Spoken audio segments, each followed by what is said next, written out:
Akhirnya aku terselamat dari cucuk insulin. Selepas bacaan kencing manis turun habis ke 5 poin, 2 tak sampai seminggu. Selepas cuba macam-macam, akhirnya aku jumpa jalan untuk turunkan bacaan gula dengan pantas. Dan selamat, aku Aiman, berumur 34 tahun. Aku dah kahwin anak seorang.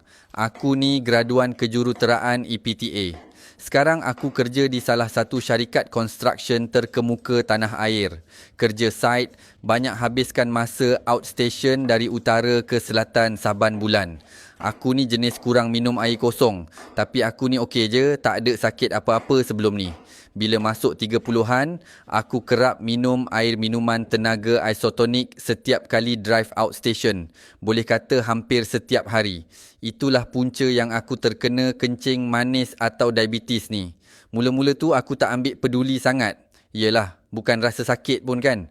Cuma makin lama aku alami gejala macam kerap rasa kebas kaki dan tangan, mata jadi kabur dan paling tak best selain kerap kencing waktu malam. Hubungan intim aku dan isteri pun terganggu sebab kencing manis ni efek prestasi kelakian juga. Dekat 3 tahun aku derita. Masalah ni sampai ke muncak bila aku terkena bisul di kaki. Aku buat medical check up penuh.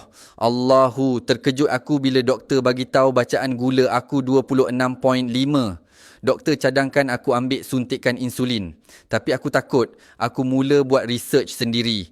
Dalam satu kajian, Dr. Azmah Saad dan Profesor Rosita Rosli dari Universiti Putra Malaysia, punca utama gula tinggi dalam darah ialah pankreas yang gagal hasilkan insulin.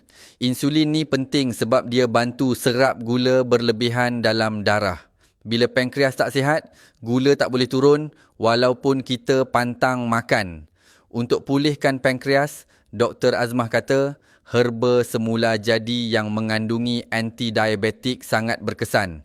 Salah satu herba yang terbukti ialah akar legi.